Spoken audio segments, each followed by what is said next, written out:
እዚህ ዘለኹ ቅድመ ሕጂ ፖስት ገይረልኩም ነይረ ኩሉ ግዜ ናይ ጋራጅ መኪናና ዝነበረ ወይ ከዓ ኣብ ቤዝመንት ዎኪን ኢን ዋላ ፈርስት ፍሎር ይኹን ከም ስቶሬጅ ዝነበረ ክንቀይሮ ከለና ከመይ ከም ዝመስል ደስሊስተይ እዚ ልካ እንቀይር ዘለና ማዕፆ ስታን ዘሎ ናይ ጋራጅ ማዕፆ ላዕሊ ከጃ ነይራ ኣብዚ ዝንሪኦ ዘለና ከዓ ሴፐሬሽን ዎል ነይርዎ መንደቕ ነይርዎ ማለት እዩ ካልእ ልክዕ በዚ ንሪኦ ዘለና መእተዊት ማዕፆ ነይራ ማለት እዩ ሕጂ ንዓ ልምናይት ጌርና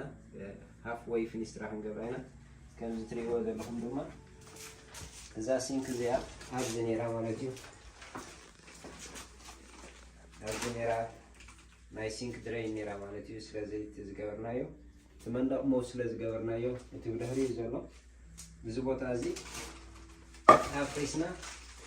እቲ ድሬን ኤክስቴንሽን ጌርና ልክዕ ናብዚ ከም ዝመፅእ ጌርናዮ እታ ማዕፆ ዝነበረት ኣብዚ ነዚ ቀዲድና ፍርቃ ፊኒስትራ ክንጥቀመላ ኢና ልክዕ ከምዚ ትሪእዎ ዘለኹም ከዓ እቲ ናይ ክሽነ ቦታ ኣዳሊና ኣለና እዚ ናይ ንፋስ መውፅኢ እቲ ናይ ቨንት እዩ ኣብዚ ክሽነ ክንገብር ኢና ማለት እዩ ድሕሪኡ እዚ ከም ዝንሪኦ ዘለና ድማ እቲ ናይ ጋራጅ ዝነበረሉ ክሳብ ኣብዚ ፀግዒ ድሕሪት ነይሩ ሴፐሬት ጌርና ድማ ልክዕ ከም ዝንሪኦ ዘለና በዚ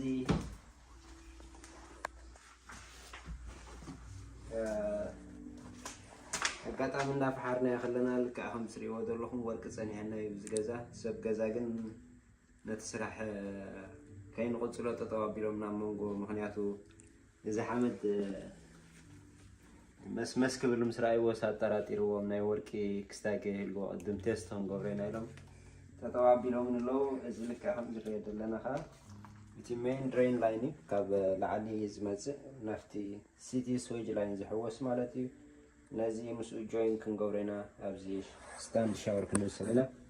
በዚ ድሕሪት ድማ ልክዕ ከም ዝሪኦ ዘለና እዚ ፒቪሲ ናይ ማዩ ኣብዚ ቶይለት ክህልወና እዩ ኣብዚ ድማ ሲንክ ክህልወና እዩ ማለት እዩ ብድሕሪኡ እዚ ካበር ክንገብሮ ኢና እዚኣ ንእሽተይ እታ ጋራጅ ዝበልናያ ካብዚ ንድሕሪት ትምለስ ነይራ በዚ ድማ ንእሽተይ ከም ኖርማል ኣብ ቤዝመንት ቦታ ዝነበረታ ድማ ከም ዝሪኣ ዘለና ከዓ ሓንቲ ቤድሩም ሰሪሕና እያ እዚ ልክዕ እቲ ክሊር ግላስ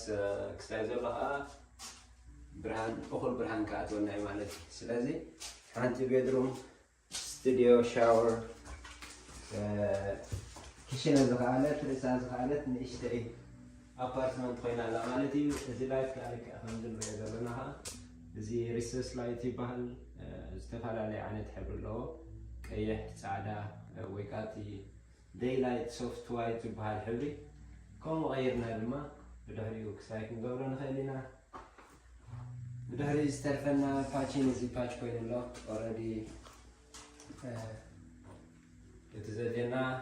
ፓችን ወሲኽና ሳንድ ጌርና ብድሕሪኡ ከዓ ፕራይመር ዝበሃል ኣሎ ፕራይመር ቅድም ንለኹ ብድሕሪኡ ከዓ እቲ ንደልዮ ዓይነት ከለር ሕብሪ መሪፅና ድማ ሕብርና ክንደቂና እዚ ልክዕ ተቐሪቡ ዝብልዎ ዘለኹ እዚ ናይ ፒቪሲ ኮይኑ ስታንድ ሻወር እዩ 48 ኢንች ባይ 32 ዲፐንድስ በቲ ሳይዝ ናትና መሪፅና ክስታይ ክንገብሮ ንኽእል ኢና እዚ ድማ በብዓይነት ሳይዝ ኢንች ኤንድ ሃፍ 2 ኢንች 3 ኢንች ሳይዝ ዘለዎ ናይ ፒቪሲ ፓይፕ ማለት እዩ እዚ ዝበዝሕ ግዜ ኣብ ስዌጅ ላይን ኢና ንጥቀመሉ ናይ ስዌጅ ማለት ከዓ እቲ ማይ ረሳሕ ዝኸደሉ ቦታ እዩ እዚ ተዳልዩ ኣሎ ሻወር ምስ ገበርና ድማ እዚ ቤዝ ሬዲ ምስ ገበርና እቲ ድሬና ዳሊና ብድሕሪኡ እዚ ስታንድ ናይ ሻወር ንዑ ምስ ኣበልና ከዓ ብድሕሪኡ ሽትራ ጌርና ከዓ ድራይ ዎል ጌርና እቲ ታይል ዲና ንደሊ ወይ ከዓ እቲ ሬዲ ምስ ዝመፅእ ሳይዝ ኣሎ ከምኡ ጌርና ሞዲፋይ ጌርና ካብነት ምስ መፀ ከዓ በቲ ትኽሽና ንሰርሖ ኢና ማለት እዩ እዚ ከምዚ ምናልባት እንሪኦ ኣብ ገዛና ዝኾነ ከምዚ ዓይነት እንድሕር ዝኾነ ኮርኒቸር ኢና እታ ሚንስ ገለ ነገር ኣለዎ ማለት እዩ there is hidden something حالة نتي كرتي ديزاين يمثلنا كلايكا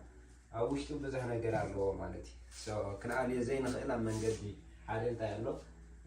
ناي غاز بايب نلعب زهيد على إلكتريكال بزح وايرات هبزي هانجين كوينز نبرالو سلازي نوعو انت جرنا لك كرتي سريحنا حدا نخطر يتصبو كلايكا اتي وش زول دما نعمو في كي قبرنا at the same time كم زجرنا كبر نجورا مالتي سلازي نحن سبب جزانا كوم عين الزلنا there is something inside there كان يا أنا وندري أبزز نبرت بزي إن دهري توسيدنا يالنا مالتي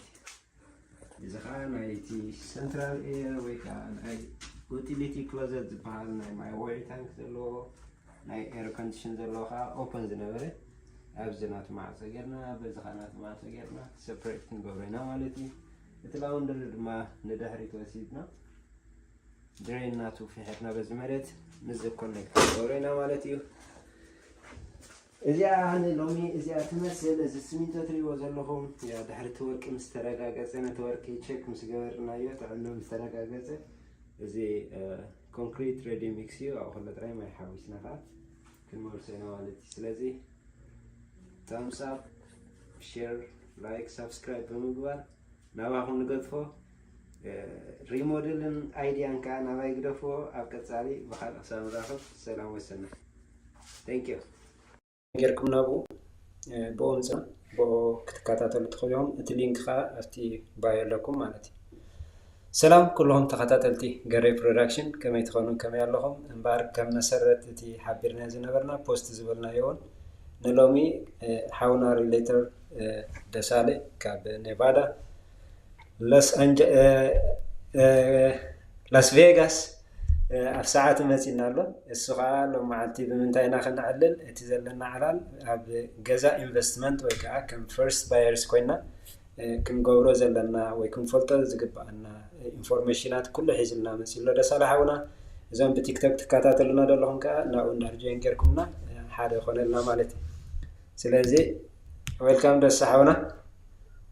ثانك يو غاري حاوي بطعمي مسكن زعل سلازحقني سلا تجزي خان سلا ذهب كان نعدلن حراي كان كله خبير كان مساخن زي قطع خمس جنا كافوت دس حوي كمتي كل جزء نفلتو كل جزء السخا تتفلتو ابتي حبرة سبنا شير تقبريخا تزلكا فلتاتن تزلكا تمكرو سرحن كل جزء شير تقبريخا مو سلازي بتي عدل هيبكا اف ساعات كخمس من ساخا كمسكنا كافوت سلازي مجمريا يا منالوات حجي تساعتاتنا حجي زاتو ويكا بدحر حجي بدحر ريكورد مسكونا زريوون بزحات كله سلاز خلو بينتنينا خنجمر منالوات نتم زي فلتو خان خفلتو خامتانسي سنكان لالمو كاو هنكتسلينا ابو ثانك يو بقي محمد كنا كيف تغاري حوي شماي دساله ارغاي بحال اب لاس فيغاس يقمط زنت فولو موياها ريل استيتن لايف انشورانس ايجنت ني مالتي سبزنا ነገር زي ينطفالو ساعات زي اوكي سو يا دبزح ጊዜ نري كاينا غزاخا خفيت كاون كوم انفورميشن تبيغا اتي تنطفلو سب انتاي كغبرالو امنتاي كغاغيو بلون انفورميشن تبيغا نزم ممرصينا لما عالتي انتاي بزح سب اولد سكول دبحالالو ناي تيك توك سي حنساب مسرعنايو كالا غزي خرن سلازي كيلو ويكا بزح سب تيك توك تكام زي كيل سب سلازلو ازي كن بغزو خوينو زخونه سب كريون كاتاتلون دادغام كريون سلازي خيل اتي انفورميشن حغازي كخوني زول انتالن سلازي كنتار استنا نلومي ريل استيت غزا نمغزا مالت حدا سب غري غزا خغز اندحرتلي مجمريا غزا اندحر كوينسي كغبر زلو قدامنت انتاي كاو خنجمر صبو حتي አርስታ ማገዳሲዩ ምክንያቱ ኣብ ስደት ክንነብር ከለና ገንዘብ ክንገብር ኢልና ኢና ንመጽ ማለት እዩ መብዛሕትኡ ግዜ ህይወትና ክልወጥ መጻይና ክልወጥ ኢልና ንመጽ ማለት እዩ ስለዚ እዚ ከዓ ብጣዕሚ ምትሓዝ ኣለዎ ምስቲ ኣብዛ ዓዲ ንነብሮ ናብራ ሰብ ገዛ ኣብዚ ምስኣተው መጀመርያ ተኻሪዩ ዝቕመጥ መብዛሕትኡ ግዜ ድሓር ግን ናይ ክራይን ገዛ ምግዛእን ዕድላት ደሎ ክትመሃር ዕድል ምስ ረኸብካ ምስ ፈለጥካ ብድሕሪኡ ንቕሓት ትውስኽ እሞ ኦኬ ሞ ገዛ ክውን እንተኮይነ እንታይ የድልየኒ ዝብል ነገር ምስ መፅኻ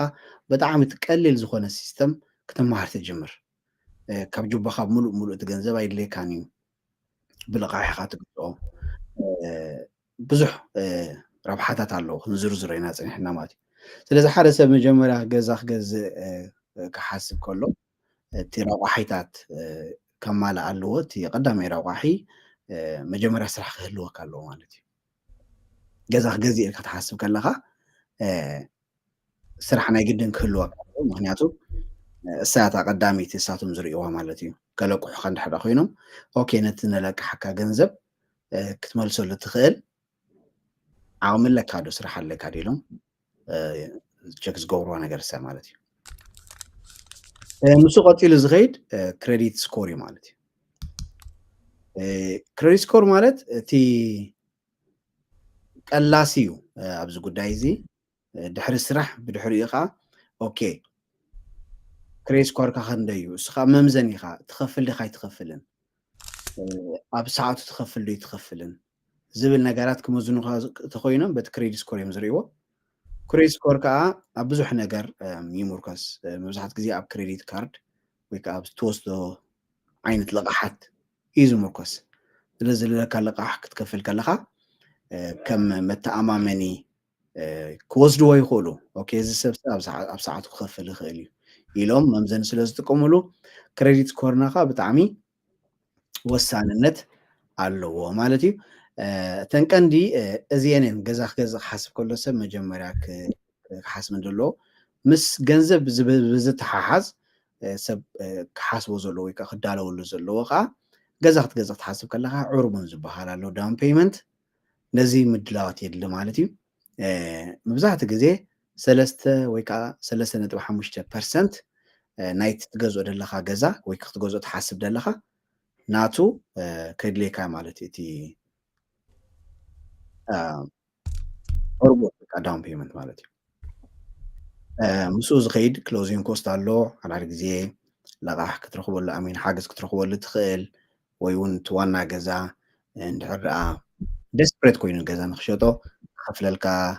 ይኽእል ክኸውን ዕድላት ኩሉ ይኽእል ግን ክሎዚንግ ኮስት እውን ከምኡ ምድላው ዘድልዮ ነገር ወፃኢታት ኣሎ ማለት እዩ ስለዚ ከም ግባር ቁርብ ብገንዘብ ደረጃ ካልኻ ብዲስፕሊን ደረጃ ክንገብሮም ዝግባአና ምድላዋት ናይ መጀመርታ እዚኦም ይመስሉ ይብል ማለት እዩ ምናልባት የሕዋት በዚ ቲክቶክ ዘለኹም ኣብ ዩቱብ ላይፍ ኣለና እቲ ሊንክ ድማ ኣብቲ ባዮናት ያለትኩም ገሬ ፕሮዳክሽን ትብል ሓውና ሪሌተር ደሳለ ምሳና ኣሎ ኣብ ዩቱብ ላይፍ ኣለና ማለት እዩ ደሳ ሓወ እታ ክሬዲት ካበልዓልካ ሳምታይምስ ሓደ ሰብ ገሬትም ኢሉ ፀንሕ እሞ ስራሕ እንዳሰርሐ በተን ገንዘብ ዘቐምጠን ዘለኹ ጥራይ ክሬዲት ዝመስለኒ ክኸውን ይኽእል እዩ ኣብ ከምዚ ንገዝኣሉ ዘለና ክሬዲት ዘይብልና ንፀንሕ እሞ ገለ ሰብ ኣሎ ሕጂ ኣነ ኣብ ባንከይ ገንዘብ ኣለኒ እንዶ ብኡ ክጥቀም ይኽእል እየ ይብል እሞ ኣብቲ ሞርጌጅ ክሓትት ከሎ ድማ ክሬዲት ስለ ዘይፀንሖ እቲ ናቱ ክስታይ ቁሩብ ንድሕሪት መልሶ ስለዚ እቲ ክሬዲት ዝበልካዮ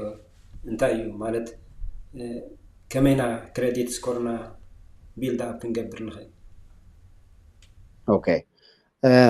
ክሰዳልካ ዶ ወይ ሼር ክገብር ይኽእል እታ ምናልባት እታ ቻርት ከርእየካ እንድሕር ዝኽእል ኮይኑ እታ ናይ ኣጠቃቕማ ናይ ኣድሶርስ ሜቢ ክእል ተኮይነ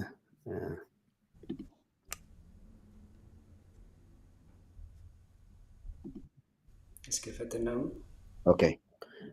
ኣብዚያ ቁርብ ዳሓስኮን ነይረን ምናልባት ብስእሊ ደረጃ ብፅሑፍ ደረጃ ክትሪኦ ከለካ ቁርብ ሓይሽ ፅቡቅ እንድሕር ሼር ክትገብረልካ ኽእላ ፅቡቅ ከምኡ እንድሕር ኮይኑ እውን ኣብቲ ክስታይ ሰበና ብድሕሪኡ ክነእትዎ ንኽእል ኢና ማለት እዩ እዋ ሕጂ እንታይ እዩ እቲ መቃቂሎም ዘቐምጥዎ ደረጃታት ኣለዎ እቲ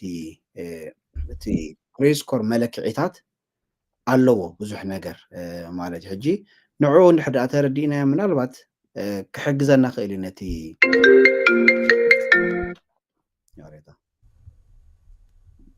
ክሕግዘና ክእል እዩ ነቲ ክንገብሮ ንደሊ ነገር ወይ ከዓ ነቲ ከነዛምዶ ንደሊ ነገር እስኪ እዚኣ ተመፅያ ሰዲድያ ኣለኹ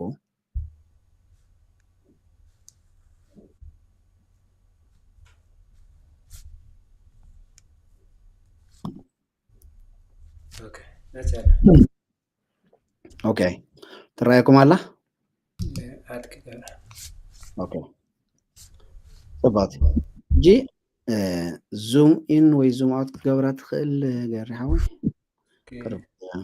እዚ ኮይና ኣነ ብዚ ምሳይ ዘሎ ክጥቀም ክእል እየ ንምራይ ድሓን ድሕዳ ረኣዮም ኣሎ እተን ቁፅርታት እንደ ከሪእ እንደልየ እቲ ክመቃቐል ከሎ እቲ ክሬዲት ስኮር ኣብ ክንደይ ይመቃቐል እንታይ እንታይ ከይሽፍን ዝብል ነገር ግን ሕጂ መብዛሕትኡ ግዜ ኣብ ሓሙሽተ ቦታታት እዮም ዘመቃቕልዎ ማለት እቲ ክሬዲት ስኮርና ካብ ሚእቲ ኣብ 4 ኣብ 5 ቦታታት ይመቃቕልዎ እሞ እቲ ፔይመንት ሂስትሪ ናይ ገዛ ርእሱ መምዘን ኣለዎ ፐርሰንቴጅ ኣለዎ 35% ናይ ክሬዲትና ይሽፍን እቲ ገንዘብ ንወስዶ ዓይነት እቲ ልቃሕና ከዓ ኣጠቃቅማና 30% ቦታ ይሽፍን ንክንደይ ግዜ ሒዝናዮ ዕድመ ናይቲ ክሬዲት ካብ 15% ይሽፍን ከምኡ ከዓ ክንደይ ክሬዲት ካርድስ ኣለና 10 ንሱ ከዓ 10% ይሽፍን ናይ መወዳእታ ከዓ እቲ ኣፕሊኬሽን ሕጂ ብዙሕ ግዜ ወልማርት ትኸይድ ሜሲስ ትኸይድ ኮልስ ትኸይድ ኣፕላይ ግበር እሞ ክንዲ ፐርሰንት ክንህበካ ይነብልካ ሕጂ እዚ ክትገብር ከለካ 10% መጉዳእቲ ከምፃልካ ይኽእል ኣብቲ ክሬዲት ስኮርካ ማለት ሕጂ ኣብዚአን ኩለን ተመቃቂለን መብዛሕትኡ ግዜ ሰብ ዝጉድኦ በይን ድሕራይና ፔይመንት ሂስትሪ 35% ደላ መብዛሕትኡ ግዜ ሰብ ዝጉዳእ ኣብኣይ ማለት እዩ ሕጂ እቲ ኣፍልጦ ክህልወካ ከሎ ብጣዕሚ ኣካይዳካ እውን ይቕየር ስለዚ እንታይ እዩ ኩሉ ግዜ ሌት ፔይመንት ክህልወካ ከሎ ካብቲ ክሬዲት ስኮርካ 35% እንታይ ይኸውናል ማለት እዩ ዳሜጅ ትገብሮ ኣለካ ትጎድኦ ኣለካ ማለት እዩ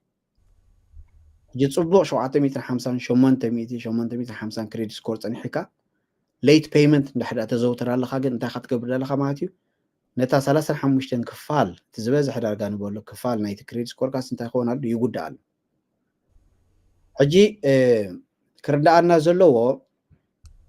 ዋላ ንኣብነት ዕለት 15 ክትከፍሎ ዝግባኣካ ዕዳ 16 ድሕዳ ከፊልካዮ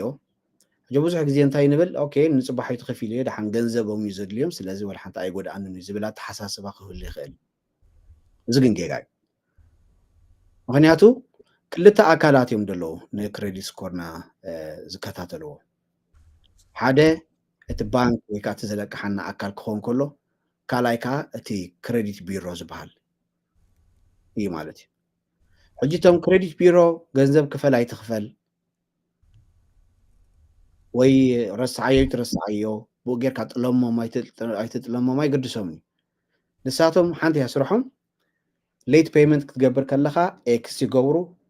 ኦን ታይም ክትገብር ከለካ ራይ ትገብሩ ብኡ መለክዒ እንዳ ስቶር እንዳኾነ ይኸይድ እሞ ከምዚ ንብሎ ዘለና ገዛ ክትገዝእ ክትሓስብ ከለካ ተመሊሶም ነዚ ይርእይዎ ኦኬ ኦን ታይም ይኸፍል ነይሩ ሌት ፔይመንት ዝበሃል ኣይነበሮም ዝብል ይመፅእ እሞ እቲ ክሬዲት ስኮርካ 758 ተፈላለየ ቁፅሪ ሒዙ ይመፅእ ሕጂ እዚ ናይ ክንደይ ዓመታት ናይ ክንደይ ዝተፈላለየ ኣጋጣሚታት ተኣኪቡ ከምዚ ኩሉ ተመቃቂሉ ዘሎ ገሊኡ 15% ናብ ሕጂ ነዊሕ ግዜ ንሕዳ ክሬዲት ሒዝካዮ ፅቡቅ ሽም ህበካ ወይ ከዓ ፅቡቅ ቢልድ ገብረልካ እንድሕር ደኣ ነዊሕ ግዜ ዝሓዝካዮ ክሬዲት ካርድ እንድሕር ደኣ ደርቢኻዮ ወይ ከዓ ክሎዝ ተጌርካ ተዓፂኻዮ ከዓ 15% ፅልዋ ይገብረልካ ማለት ሕጂ እዚ ኩሉ ናይቲ ኩሉ ግዜ ንሓልፎ ሂወት ናይቲ ንገብሮ ኣክቲቪቲ ተደማሚሩ እንታይ ምፃልና ማለት እዩ ጥቕሚ ወይ ከዓ ጉድኣት የምፃልና ማለት እዩ ስለዚ እቲ ገንዘብ ክንደይ ሃሊካ ኣይኮነን ንዓቶም ዘገድሶም እንድሕር ደኣ እስኻ ብካሽ ክትገዝእ ኮንካ ዋላ ሓንቲ ኣብዚ እውን ዘብፅሕ የብልና እንድሕር ደኣ ዋላ ቅርሺ እውን ትኾን ክትልቃሕ እንድሕር ደኣ ካብኣቶም መፂኻ ግን እቲ መለክዒታ ዝርእይዎ እዚኦም ማለት እዩ ስለዚ ሓደ ሰብ 200,000 ገንዘብ ክህልዎ ይኽእል እዩ ባንክ maybe تا خجز عدلي دولا جزا ناي 300 شحت كون تخيله وين 350 50 ترى كل واحد اللي يخون خلي 100 ترى كل واحد اللي يخون خلي زي قدس نابتي كريديت هيستوري مزخور كريديت هيستوري بمقدمه ازين زرعنا نروق حياتات يريو اون تايم يخفل له كن حجي انت عينت اكتيفيتي لو انت يقبر نيرو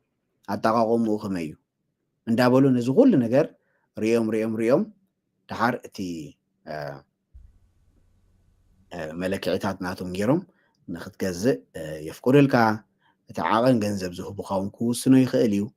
እቲ ዝህቡኻ ኢንተረስት ሬት እውን ክውስኖ ይኽእል እዩ ምክንያቱ ብዙሕ ብዝኣመኑኻ ቁፅሪ ብዙሕ ከዓ ሕድገታት እንዳገበሩልካ ይኸዱ ማለት እዩ ስለዚ ቁርብ ተረዳእትኩም ክትከውን ንእሽተይ ተስፋ ገብር صباتي سلازي تمبقس يخل جزء تناتنا سرع كهلونا لو يوحد يبزح أدريسنا كل تعامت سرح قوام سرح كهلونا لو بدحريون تكريدي سكورز بحرناتنا كنا يتملكعي كخون زلو تي كرايتيريا عند هرزي مالي أخي أفتي كريدي سكور تي مينيمم زبحرنا كريدي سكور كنا يكخونا لو عند هرتي ناتو كرايتيريا تي ناتو كريدي سكور كبتس عند هرزي كي إلو خي كوغو رزق الويكا أمارات دار والأتي مبزحة جزء مينيمم كريديت سكور جزان خد جزء حموش تميت سامان يعني سلزي حموش تميت سامان يعني زلوز خد جزء خيليو تحت حموش تميت سامان يعني زلوا سب ستيل كجزء خيليو جن بزح داون بيمنت كحتة يوماتك 17% داون بيمنت كحتة تقيل خامالتي سلزي ولا حمشتن سامعين نحد علنا هنجز خم نخيل كنفلت نخيلنا مالتي زتبالا شو كجوزو زي كعلو سبات مالت جزا نمفراس قليلي جزا نمهناز كن فولطين عندي جزا مزوس دلك مالتي 3 ور 4 ور حزوس سدت الكاميرا بعد نخسرها نختفرس امچم حدا معلتو انت وسدلك اجي እቲ ቢልድ ክንገብሮ ከለና ግዜ ይደሊ ማለት እዩ እዚ ከዓ ገንዘቡን ክሓተናዩ ግዜውን ክሓተናዩ ማለት እዩ ዓቕሊ ዝደሊ ነገር እዩ ምክንያቱ መስርሕ ስለ ዘለዎ ኣብ ኢድና ይኮነ እንደሎ ሓንሳብ ካብ ኢድና ምስ ወፀ ብድሕሪኡ ከምዚ ዘይኮነ በዚ ዘይኮነ ክንብል ኣይንኽእልን ኢና በቃ ካብ ኢድና ኣውፂናያ ኢና ዝበላሸው ባላሽና ኢና ሌት ፔይመንት ዝኸውን ክኾን ዘይግባእና ነገር ሌት ፔይመንት ብምዃን تفتيرنا يدلنا سيتويشنسي بعلنا عبيدنا زنبرة نجرنا أو تينا زلنا حنسا كابيت كام سوسة تحت قوة تصر ناي كريديت بيرون ناي تمزلع حقا كفالات المسكونة بدي حريو تماساسيل كا جنزب زوهاب جنزب دهاب كا جزي زوهاب جزين دهاب كا خد كيمات عبيد كا خلا بخبرتها شو عتميتي حمسان شو منتميتي حمسان كريس كورك عبيد كا بخبرتها لكن تتنكي كام حاسن زي موسلو نجر يلن مالتي لذي كابا خازوس دايلن كل جزي خا خبير كتنبر لذي عند حد عدفير كاياجن بدحري واقع خفلكايو زبلكم دلوخا سفر عليه مجددا بمتقام ناب كريديت بيرو دبدابي من مصحف ديسبيت ليتر بملأخ كنفتن نخيلنا اي السنه مقبر عاميه باللين جزيون يبلين تيلنا ها كريديت ريبيرز جوبر كامبانيات نعاتهم تاشم بمقبار حاجوزن بمبال تيخوسز جوبوسكم تختوسد تخيلي خماس لازم تكون تخيلي لازم حاسبها زي عملتي يا سبات السحوي كان مجمريا جزات جزا أفتي عينتات مورجيجات يفعل قال خاوتن سلست تنكلت تنبيزيكن سالسي تخا لا مالتي اتي FHA زبال وي conventional زبال اتي VA وي كا ناي veteran زبال تن مورجيج عينتاتن فللياتن او مو تبرعنا نتسك أخستي قلت مخنا له مالتي. اوكي مبزحت ጊዜ እንጥቀመለን እቲ ኤፍኤችን ኮንቬንሽናል ዝበሃል ሳልሳይ ከዓ ቪኤ ዝበሃል ናይ ልቃሕ መገድታት እዩ ማለት ሕጂ ነዚ ቅድሚ ባንክ ምኻድና ኮለጌና ሰሚዕና ተማሂርና ተኸይድና ብጣዕሚ ዓብ ሓገዝ እዩ ምክንያቱ እንታይ ንግበር ከም ዘለና ስለ ንፈልጥ ሓደ ክንዝንጉዕ ዘይግባና እዚ ማለት እቲ ኣብ ሂወትና ዝዓበየ ወፍሪ ንገብሮ ነገር ተሃልዩ ገዛ ምግዛእ ማለት እዩ ዓበየ ወፍሪ ንገብሮ ገዛ ምግዛእ እዩ ስለዚ ኣብ ብዙሕ ነገር ካብ ጥንቆቃት ኢና ብዙሕ ነገር ጥንቆቃት ኢና ሕጂ ኣብቲ ገዛ ምግዛእ ክመፅእ ከሎ ከዓ ብጣዕሚ ካብ ማንም ግዜ ንላዕሊ ጥንቃቐ ኣፍልጦ ዘድልዮ ውሳኔ እዩ ማለት እዩ ስለዚ ከምኡ ካብ ኮነ ኤፍኤች እንታይ ምዃኑ ኮንቬንሽናል እንታይ ምዃኑ ቪኤ እንታይ ምዃኑ ኣፅኒዕና እንድሕር ደኣ ወፂና ብድሕሪኡ ገዛ ርእስና ኣበይ ክነቕምጣ ከም ንኽእል ንፈልጥ ማለት እዩ ስለዚ ኤፍኤችኤ መብዛሕትኡ ግዜ ነቶም ውሑድ ክሬዲት ስኮር ዘለዎም ሰባት ንጥቀመሉ ዓይነት ናይ ልቃሕ መገዲ እዩ እዚ ከዓ ብመንግስቲ ዝተደገፈ ዓይነት ልቃሕ እዩ ንምንታይ ብመንግስቲ ዝተደገፈ ኮይኑ ብዙሕ ግዜ ገዛ ክትገዝእ ከለካ ፕራይቬት ካምፓኒ እዮም ልቃሕ ደለቅሑኻ ስለዚ ነቲ ፅቡቅ ዘይኮነ ክሬዲት ስኮር ዘይብሉ ዕድል ኣይነበረን ስለዚ መንግስቲ ጣልቃ ብምእታው ፌደራል ሃውዚንግ ኣድሚኒስትሬሽን ታሽሙ ገይሩማ ጣልቃ ብምእታው ኦኬ ነዞም ሰባት እዚኣቶም ነቶም ፅቡቅ ዘይኮነ ክሬዲት ስኮር ዘለዎም ገዛ ንክገዝኡ ዕድል ክፈትሎም ምናልባት እንድሕር ክኸፍልዎ ተዘይክኢሎም ኣብ ሽግር ተበፂሖም ግን ኣነ ክወሓሶም እየ ዝብል ብደገፍ ናይ መንግስቲ እዚ ኤፍኤች ዝበሃል ፕሮግራም ማለት እዩ ስለዚ ኤፍኤች ክንሓስብ ከለና ኩሉ ግዜ ብመንግስቲ ባክ ዝኾነ ናይ ልቃሕ መገዲ እዩ ነቶም ፅቡቅ ዝኾነ ክሬዲት ስኮር ዘይብሎም 758 ልዕሊኡ ዘይብሎም ሰባት ዝኸውን እዩ ማለት እዩ ስለዚ ክንጥቀመሉ ስቲል ንኽእል ኢና ማለት እዩ ከምቲ ናይ ግድን ፅቡቅ ክሬዲት ስኮር ክህልወኒ ኣለዎ ናይ ግድን ፅቡቅ ዳውን ፔመንት ክህልወኒ ኣለዎ ኢልናሲ ኣይንዕገትን ኢና ማለት እዩ ካብቲ ዘሎ ዕድላት ስለዚ ብኤፍኤችኤ ሕማቅ ወይ ከዓ ፅቡቅ ዘይኮነ ክሬዲት ስኮር ዘለዎ ሰብ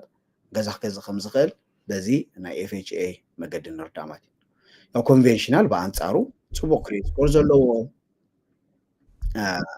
ንዘለዎ ሰብ ዝወሃብ ዓይነት ልቃሕ ክኸውን ከሎ ተመሳሳሊ እዩ ግን ዝሓይሽ ነገር ኣለዎ ኣብቲ ትኸፍሎ ክፍሊታት ነናቱ ኣለዎ ሕጂ ነናቱ ሳይድ ኢፌክትን ፕሮን ኣለዎ ማለት ሕጂ ኤፍኤችኤ ፅቡቅ ነገሩ ነቲ ፅቡቅ ዝኾነ ዝኸውን ፅቡቅ ጥቕሚ ኣለዎ ናቱ መጉዳእቲ ከዓ ትኸፍሎ ኤክስትራ ኣለካ ማለት እዩ ሞርጌጅ ኢንሹራንስ ፕሪሚየም ኣሎ ትኸፍሎ እሱ ቁርብ ብዙሕ ይብል እዩ ማለት እዩ ናይ ኮንቬንሽናል ፅቡቅ ክሬዲት ስኮር ስለ ዘለካ እቲ ሪዎርድ ዝህቡካ ንሳቶም ዝሓሸ ኢንተረስት ሬት ይህቡካ እቲ ትኸፍሎ ፕራይቬት ሞርጌጅ ኢንሹራንስ ከዓ ታሽሚማ ካብ ኤፍኤች ኣጠቢቑ ዝሓሸ ሳልሳይ ቪኤ ምናልባት ኣብዚ ተገልግሉ ንመንግስቲ ንሃገር ኣሜሪካ ተገልግሉ እንድሕር ኣለኹም ንዓኻትኩም ዝኸውን እዩ እሱ ከዓ ፅቡቅ ታሽሙ ኣለዎ ማለት እዩ ፅቡቅ ትሪት ዝገብሮ እቲ ጋቨርንመንት ስለዚ ኢንተረስት ሬት ተኾነ ዳውን ፔመንት ምኽፋል ኣይድልየኩምን እዩ ካልእ ብዙሕ ረብሓታት ኣሎ ምስኡ ዝኸይድ ምናልባት እንድሕር ንምግዛእ ሬዲ ኮይንኩም ብውሽጢ ንዛረብ ኢና እቲ ሓፈሻዊ ናቱ መብሬት እንታይ ይመስል ነፃ ዳውን ፔመንት ዘይትኸፍለሉ ፅቡቅ ፕሮግራም ኣለዎ ማለት እዩ ስለዚ እዚአን ሰለስቲአን መብዛሕትኡ ግዜ ንጥቀመለን ዓይነት ልቕሓት እዚአን እየን ማለት እዩ ኦኬ ያ ፅቡቅ ደስ ሓዊ ያ ምናልባት ምሳና ዘለኹም ብቲክቶክ ኣብ ዩቱብ ቻነል ገሬ ፕሮዳክሽን ምስ ሪሌተር ሓውና ደሳለ ኣብ ላይና ኣለና ብኡ እንድሕር ጆይን ጌርኩምና ዘለኩም ሕቶ ክትሓቱ ትኽእሉ ኢኹም ማለት እዩ ደስ ሓዊ ምናልባት ኣብቲ ንዕኡ ምስ ሓዙ ናይ ባንክ ኣፕሩቫል ምስ ሓዙ እቲ ፕሪ ኣፕሩቫል ምስ ሓዙ بدحري زاد اليوم ريليتري أمونغو ريليترن بروكرن زلو في الليات انتاي والحنت في الليلة ريلترن بروكرن في الليل يبلومن ريلتر ኣብ ትሕቲ ብሮከር ዝሰርሕ ኤጀንት ክኸውን ከሎ ብሮከር ከዓ ኩሉ ግዜ ኣይኮነን ግን ኦፊስ ናይ መሓዝ ወይ ከዓ ኤጀንት ኣብ ትሕቲኻ ናይ ምምሕዳር ሓላፍነት ህልወካ ማለት እዩ ስለዚ ብዙሕ ፍልል የብሉን ኤጀንት ክትኮን ትኽእል ኣነ ሕጂ ብሮከር ከወፅእ ክእል እየ ግን ንሽሙ ብሮከር ክበሃል ተዘይኮይኑ ወላ ሓንቲ ሓለፋታት ይብሉን ማለት እዩ ኦፊስ ናተይ ሒዘ ገዛ እናተይ ተኻርየ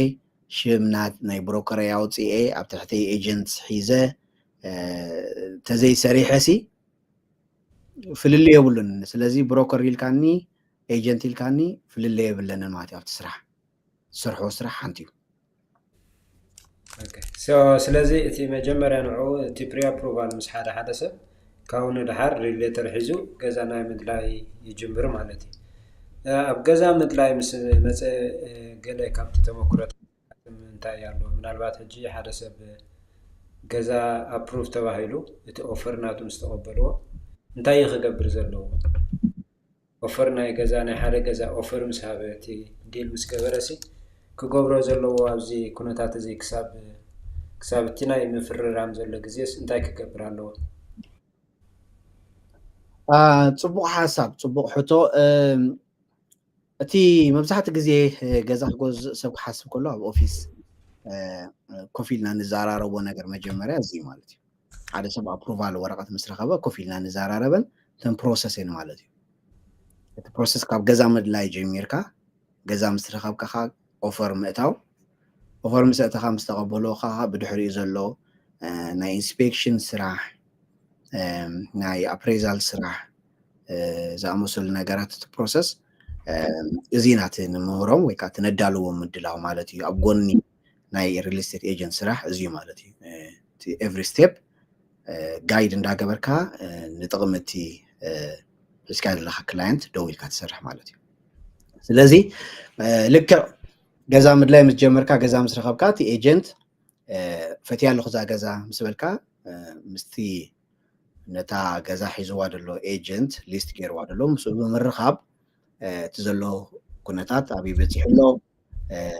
ብምርዳእ ወይ ከዓ ኔጎሽት ዝግበር ነገር ኔጎሽት ብምግባር ነቲ ፕሮሰስ ይጅምር ስለዚ ብዙሕ ግዜ ደው ኢልና ኣብይ በፂሑ ኣሎ ኦፈር ዝመፀለ ድዩ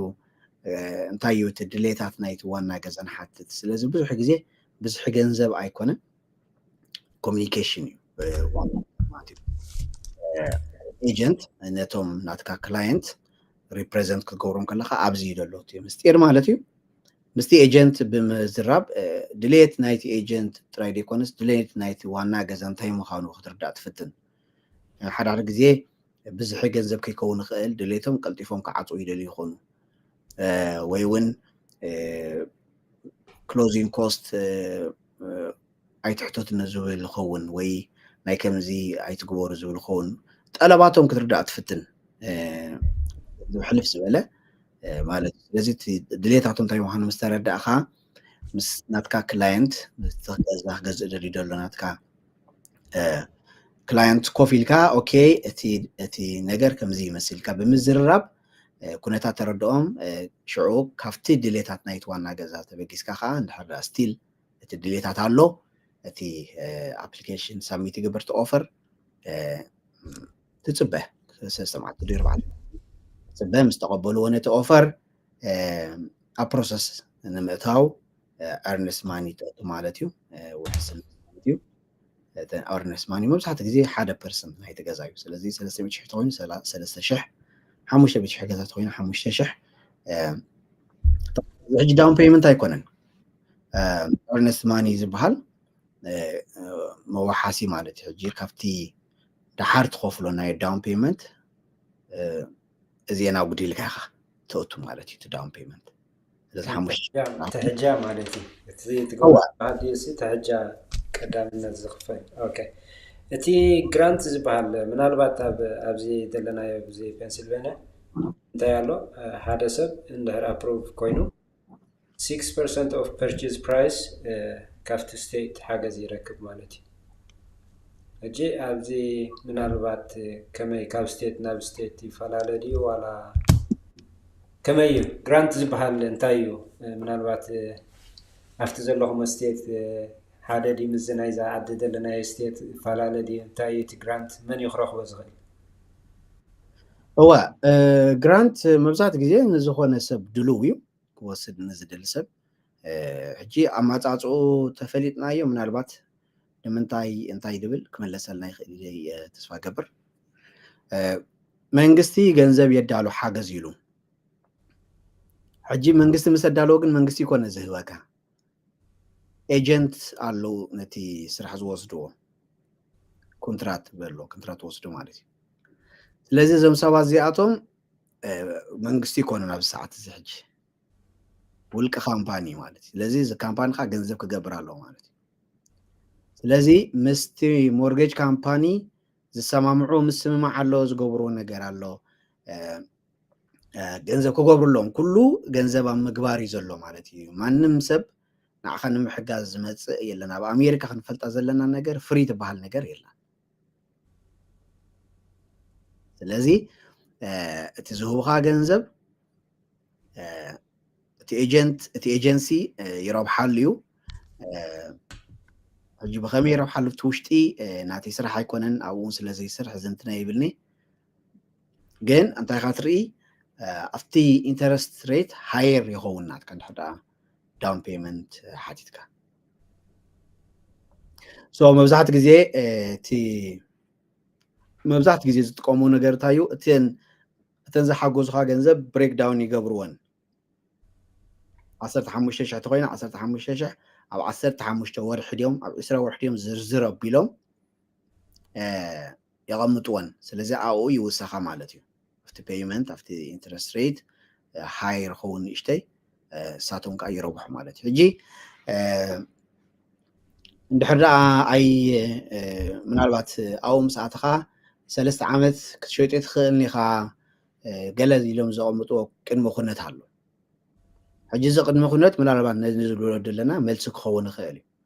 እንድሕር ሸይጥ ኮይንካ ግን እተን ዝሃብናካ ገንዘብ ምለሰላ ንምንታይ تساتم كجبرو حشيوم زنور جنزب نخي جبرو سلا زعجت كيان ده حاجز كوين حاجز يخو هاب ترايد له زي كلمة خنت كلمة خنت تتقميت واجن ساتم زروب حلنا جرالو برجس كا جنزب من المجوار سلا زلو بانك كبانك جبر سنة كنت سبة يبلنا مالتي سلازي صبوا نجرالو أنا بخلت نجراليو تقلالا ገንዘብ ዘይብሉ ሰብ ተقላላ ዓቕሚ ዘይብሉ ገዛ ንምግዛእ ማለት ዳውን ፔመንት ንምኽፋል ዓቕሚ ዘይብሉ ሰብ እቲ ዕድል ክትቀመሉ ኣለዎ ኢለ ዝኣምን ኣነ ምክንያቱ ምስ እንታይ ካ ተወዳድሮ ኦኬ እተን 1500 2000 ዝኸፍለ እንደኽሉ ክራይ ገዛ ምስቲ ናተይ ገዛ ወኒነ ዝኸፍሎ ክፍሊት ክወዳድሮ ኣለና ምናልባት እቲ ዝኸፍሎ ሞርጌጅ ሃየር ክኸውን ይኽእል እዩ ኣብ ነዊሕ ግዜ ግን ትረብሓታት እቲ ገዛ ኩሉ ግዜ ኤኩዊቲ ስለ ቢልድ ዝገብር ተረባሒ ኣነ ዝኸውን ማለት እዩ እዚ ካብ ንሓደ እቲ ዘካርየና ዘሎ ሰብ እውን እኮ ሞርጌጅ ዝኸፍል ዘሎ ስለዚ ናቱ ሞርጌጅ ኢና ንኸፍል ዘለና ሓዳ ተረዲእና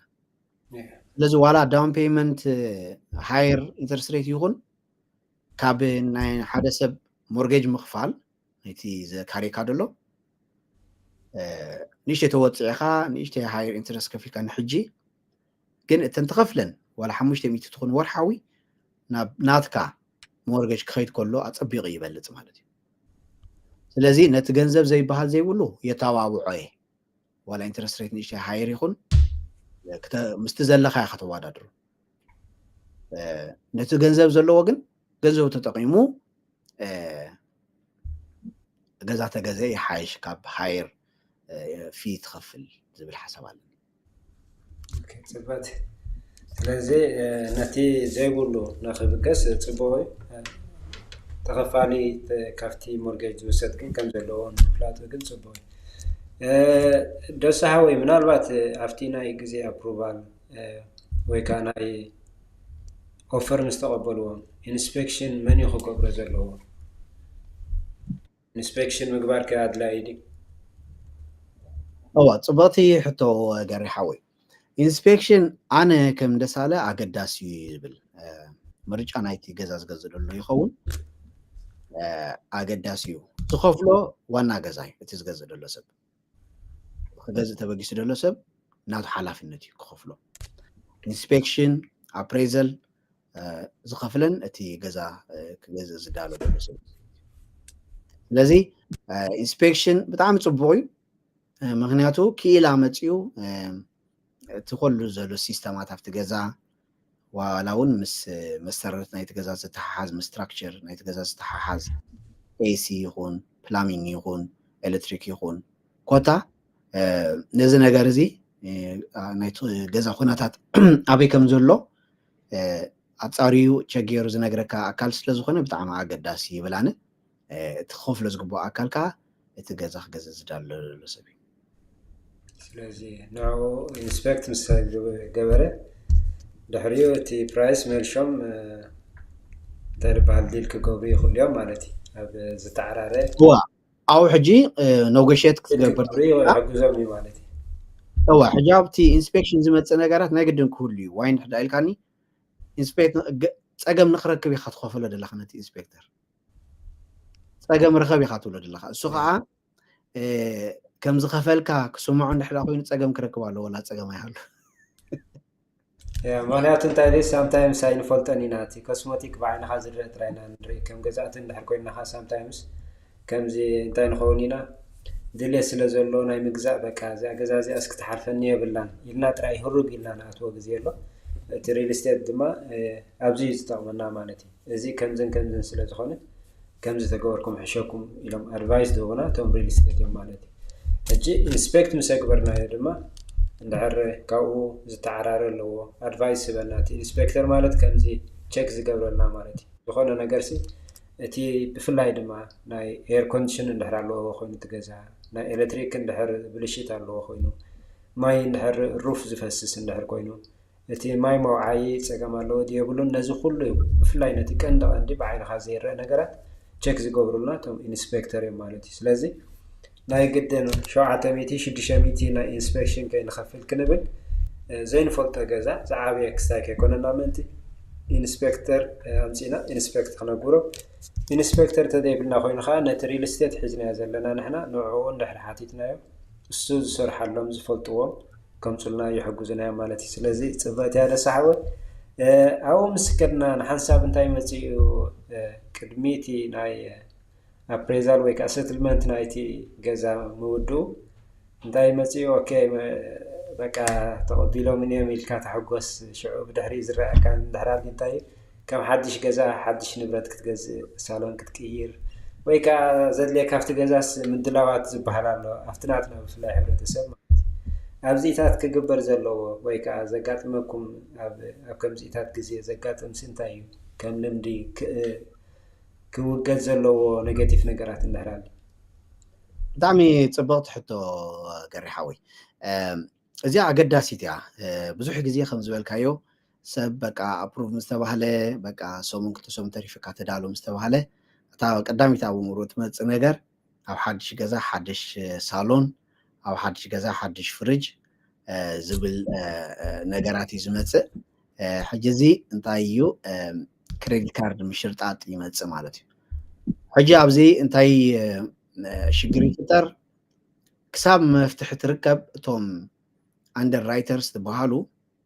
ነቲ ልቕሓ ዝህቡካ ሰባት ብዓይኒ መርፊ እዮም ዝሕልፉካ ናትካ ምንቅስቃሳት ክሳብ እታ መፍትሒ ትርከበላ መዓልቲ ቅድሚያ ዘላ እቲ ናትካ ኣክቲቪቲ ቼክ ይገብርዎ እንታይ ትሽርጥጥ ኣለካ ምክንያቱ እቲ ልቕሓ ሂቦምካ ደለዉ ቤዝድ ኦን ኣብቲ ዘለካ ዕዳን በቲ ሕጂ ትስከሞ ዕዳን እዩ ናይ መኪና ድዩ ናይ ክሬዲት ካርድ ድዩ ምስቲ ሕጂ ትወስድ ዘለካ ናይ ሞርጌጅ ኣብ ግምት እትዮም ኦኬ ክኸፍሎ ይኽእል ዶ ኢሎም ኦኬ ዜና ዓቕምኻ ክትከፍል ትኽእል ኢኻ ኢሎም ሂቦም ኢኻ ሕጂ ኣብ ልዕሊ እዚ ዝኾነ ፈርኒቸር ድዩ ዝኾነ ነገር ክሬዲት ካርድስካ ክሽርጥት ከለኻ ተወሳኺ ዕዳኻ ትውስኽ ኣለኻ ስለዚ ነዚ ክትከፍሎ ትኽእል ናይ ትኽእልን ርግፀኛታት ስለ ዘይኮኑ በቲ ዝሃቡኻ ኦልሬዲ ሓሊፍካ ኣለኻ ካብቲ ዝሃቡኻ ልክዕ ሓሊፍካ ስለ ዘለኻ መብዛሕትኡ ግዜ ደው እዮም ዘብሉኻ ሕጂ ኣብዚ ዝተኻለና መጠን ዝኾነ ዓብ ዝኾነ ወፃኢታት ዘይምግባር ኣብዚ እዋን እዚ ዓብ ዝኾነ ወፃኢታት ከይገበርና ክሳብታ መፍትሒ ኣብ ኢድና ንርከብ ምንም ዓይነት ወፃኢታት ዘይገበርና ይምረፅ ልክዕ መፍትሕና ምስ ተረከብና ግን ዋላ ናይ 200,000 ዝኸውን ልቕሓ ንወፅእ ንኽእል ኢና ዋላ ሓንቲ ሽግር የብሉ ማለት ስለዚ ብጣዕሚ ብጥንቃቐ ስለ ዝርእይዎ ብዓይንና ምንም ኣይኮነን ኣፎርድ ንገብሮ ኢና ንሳቶም ግን በቲ ኣፎርድ ምግባርካ ኣይኮነን ትርእይዎ በቲ ኢንካምካ እዮም ዝርእይዎ ዓንቶ እንታይ ኢለ ነይረ ዋላ 200,000 ገንዘብ ክህልወካ ክእል ኢኩ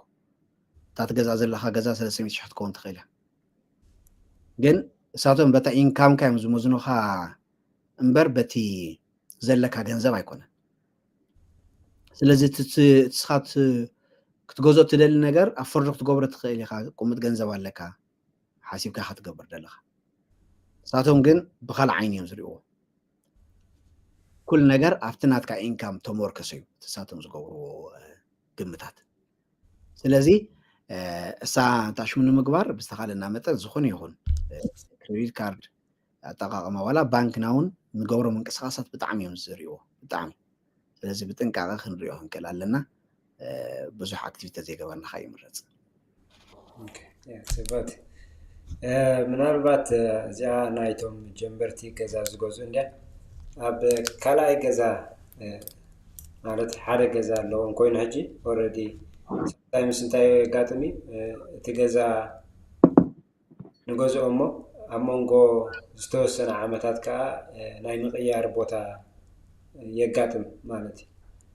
ሕጂ ከምዚ ምስ ደጋጥም ገለ ሰብ እንታይ ኣሎ ንዑ ሸይተ ኣብ ካልእ ቦታ ክቕይር ዝብል ሰብ ኣሎ ገለ ድማ ከም ካልኣይ ገዛ ምግዛእ ከም ሰከንድ ፕሮፐርቲ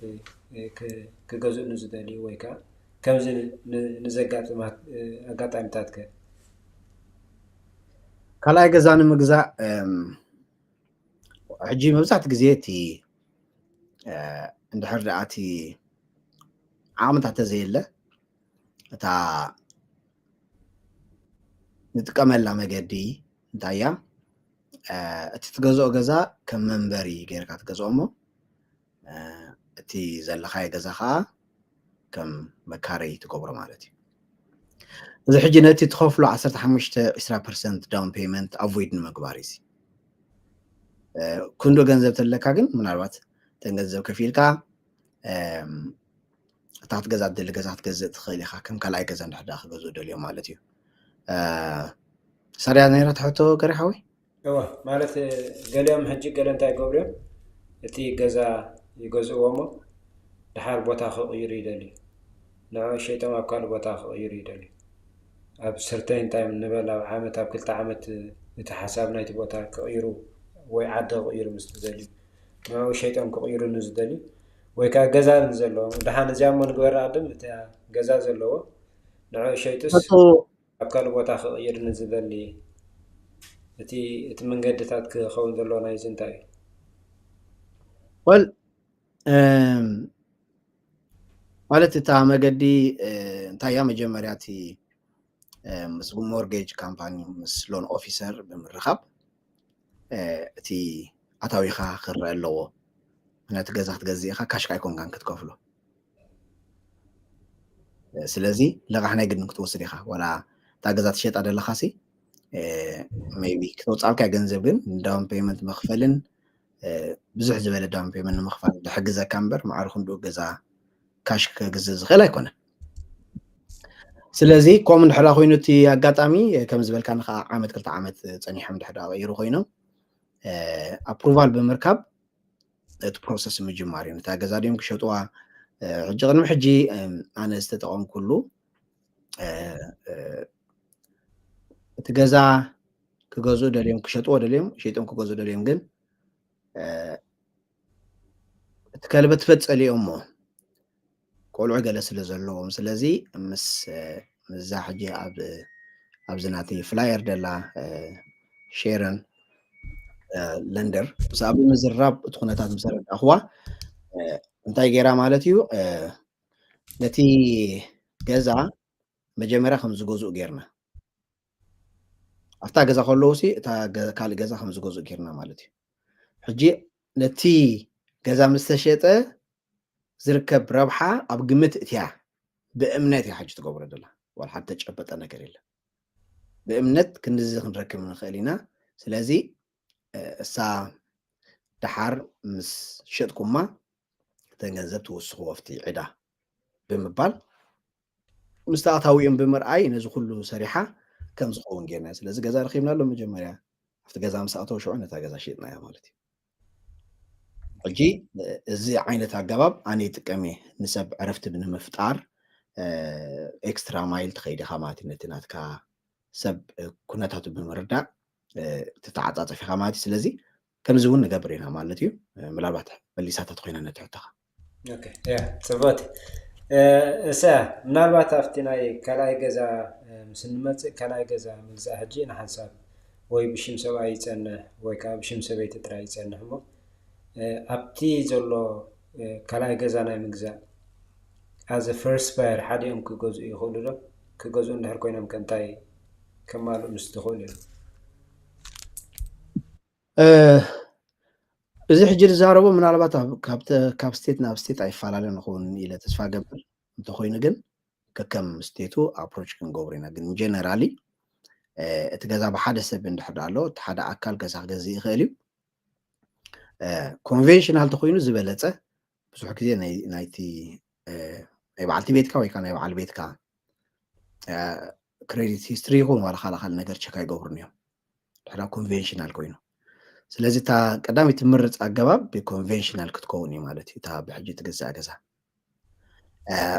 ሕጂ ከምዚ ክኸውን ከሎ ስቲል እንድሕር ዳውን ፔይመንት ውሕድ ክንከፍ ንሓስብ ኣለና ኮይና ወይ ናብኣ ሙቭ ክንገብር ኢና ሕጂ 15% ኢንትረስት እዚ ዳውን ፔይመንት ተኸፊልና ፀገም የብሉን ከምዛ ዝበልና ጌርና ክንገዝእ ኢና ማለት እዩ እንድሕር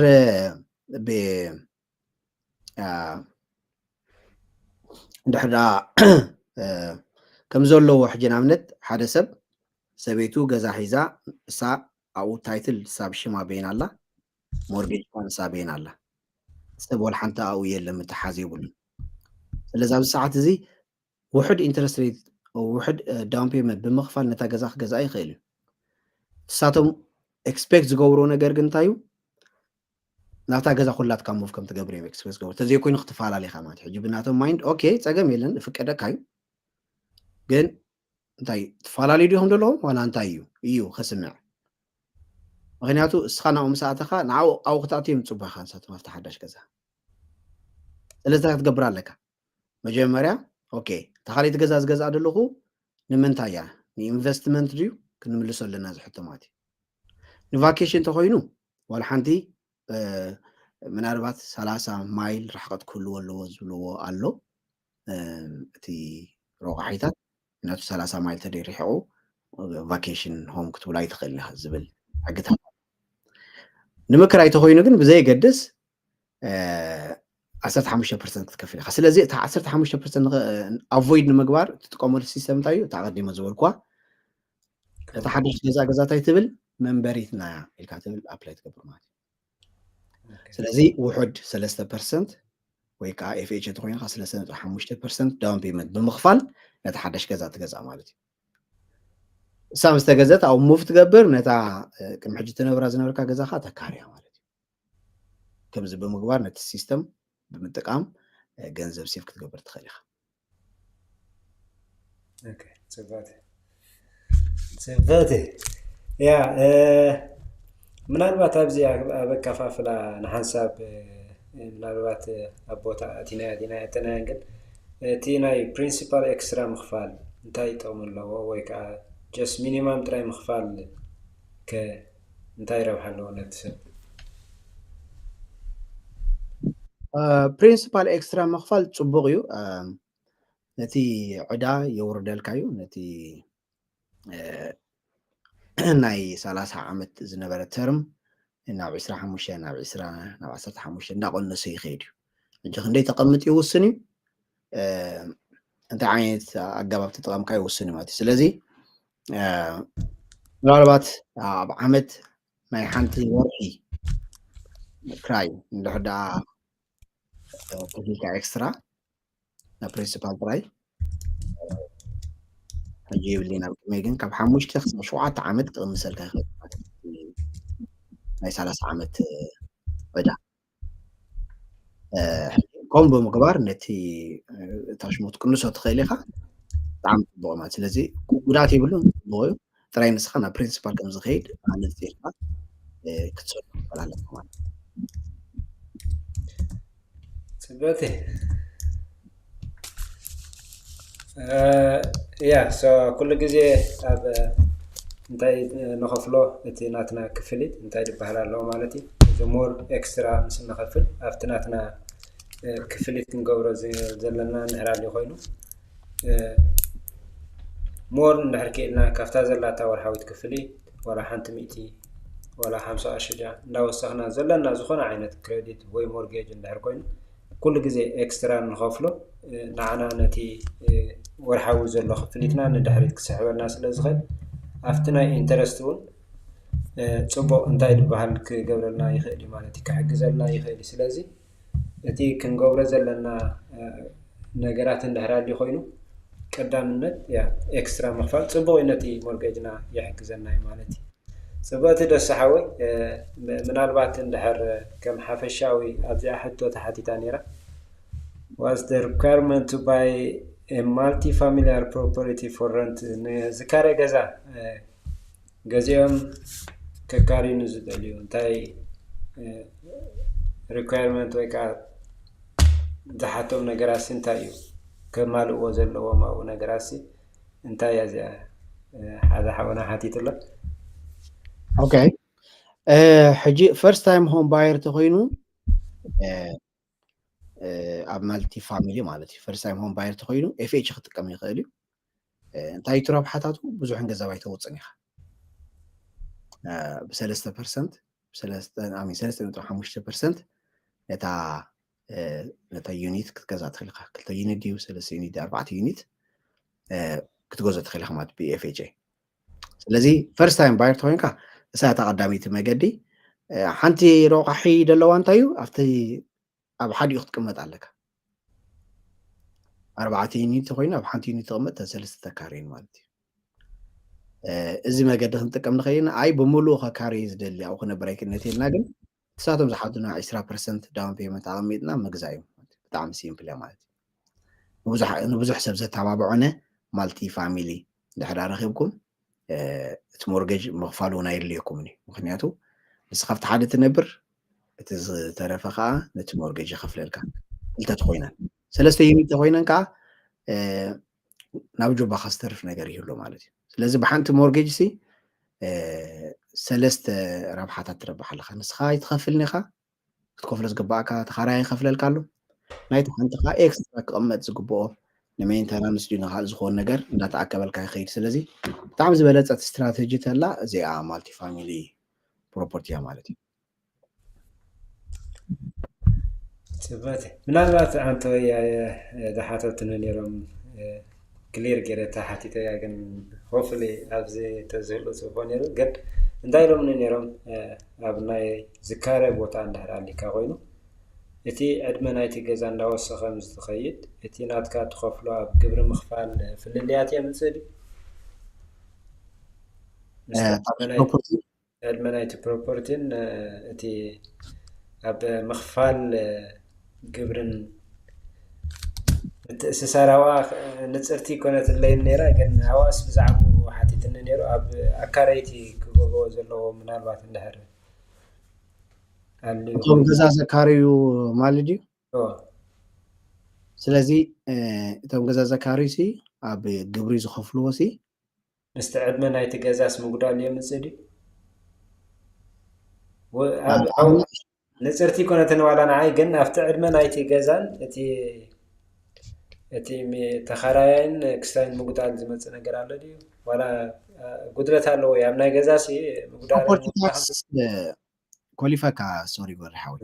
ፕሮፐርቲ ታክስ ንኣካራያይን ነተኻራይን ዝኸፍሎ በበይኑ ፕሮፐርቲ ታክስ ተኻራይ አሚን ዋና ገዛ እንድሕዳ ኮንካ ብፍላይ እቲ ኔሽን ዋይድ 3% ኢኻ ትኸፍል እንድሕዳ ተካሪ ኮንካ ንቢዝነስ ኮይኑ ግን ክሳብ 8% ይኸይድ እዩ ሜይቢ እውን ይሓልፍ ኮይኑ ካብ ላዕሊ ሕጂ ፕሮፐርቲ ታክስ ኣሰስ ይገብሮ ንሳቶም ክንደይ ዋግኡ ክንደይ ይኸውን ኣሎ እንዳኸበረ ይኸይድ ከሎ እንዳወሰኸ ክኸይድ ይኽእል እዩ ዋጋ ናይ ገዛውቲ እንዳወሰኸ ይኸይድ ከሎ ፕሮፐርቲ መብዛሕትኡ ግዜ ፕሮፐርቲ ታክስ ምንታይ ንውስንዎ ኦኬ ባጀት እቲ መንግስቲ ክንደይ የድልየና ባጀት ንኔክስት ይር ይብል 2023 ለና ሕጂ 2024 ነቲ ዓመት ሙሉእ ክንደይ ባጀት የድልየና ኢሉ መንግስቲ ይስልዕ ስለዚ ቤዝድ ኣብቲ ዘድልዮም ፕሮፐርቲ ታክስ ሽዑ ኦኬ እምበር ንሆም ኦውነርስ ክንዚ ቻርጅ ክንገብሮም ኣለና ኢሎም ቻርጅ ገብሩካ ስለዚ ቤዝድ ኦን እቲ ዘውፅኦ ባጀት ኢኻ ትኸፍል እምበሪ ብካልእ ኣይኮነ ስለዚ እቲ ባጀትካ እንዳወስኸ እዩ ዝኸይድ ወፃኢታ እንዳወሰኸ ኢንፍሌሽን እንዳወሰኸ ገለ ስለ ዝኸይድ እንዳወሰኸ ከይድ እዩ ምናልባት ትምልስ ትኸውን ነታ ዝሓተት ሓቶ ኢለ ተስፋ ገብር ፅቡቅ ስለስሓ ያ ምናልባት ምስቲ ናይ ሞርጌጅ ዝተኣሳሰር ኣሎ ናይ ኢንሹራንስ ወይ ናይ ታክስ ከም ዝበልካዮ እዚ ምስቲ ሞርጌጅ ኢንክሉድ ምግባሩ ዶ ይሓይሽ ዋላ ሰፕሬት ንምኽፋል ናቱ እንታይ ጥቕሚ ኣለዎ እቲ ምስ ሞርጌጅ ንኸፍሎ ነገራት ፕሪንሲፓል ኢንተረስት እቲ ኢንሹራንስ እቲ ፕሮፐርቲ ታክስ ዝኣመሰሉ ነገራት ኣይንፈልዮምን ኢና ብሓንሳብ እዮም ዝኽፈሉ ሕጂ እቲ ኤስክሮ ስርሑ እዚ ማለት እዩ ንኩሉ ምምቕቓል ናብ ባንኪ ዝኸይድ ገንዘብ ናብ ባንኪ ይኸይድ ናብ ስቴት ዝኸይድ ናይ ፕሮፐርቲ ታክስ ናብ ስቴት ይኸይድ ናብ ሆም ኢንሹራንስ ዝኸይድ ገንዘብ ናብ ሆም ኢንሹራንስ ይኸይድ እንዳበለ ይመቓቐል ማለት እዩ ስለዚ በይንና ክንከፍሎ ንኽእል ነገር ተሃልዩ ናይ ልችና ኢና ማለት እዩ እምበር ማለት ሕጂ እቲ ሆም ኢንሹራንስ ሾፕ ኣራውንድ ክንገብር ንኽእል ኢና ናይ ዝሓሸ ኢልና 80 ቅርሺ ዝነበረ ሕጂ ድሕዳ ብ50 ቅርሺ ረኺብካ ኣብቲ ሞርጌጅካ 30 ቅርሺ ቅናሽ ትረክብ ማለት እዩ እቲ ኢንተረስት ናይቲ ሞርጌጅ ወላ ሓንቲ ክንገብር ኣይንኽእልን ኢና እቲ ፕሪንሲፓል እቲ ኢንተረስት እቲ ፕሮፐርቲ ታክስ መንግስቲ እዩ ዲክቴት ዝገብሮ ሾፕ ኣራውንድ ክትገብራ ትኽእል ሆም ኢንሹራንስ እያ ንሳ ሾፕ ኣራውንድ ጌርካ ካ ዝሓሸ ተረኺብካ ግን ክንደይ ናይ ማለት ብዙሕ ፍልላይ ኣይምፅን እዩ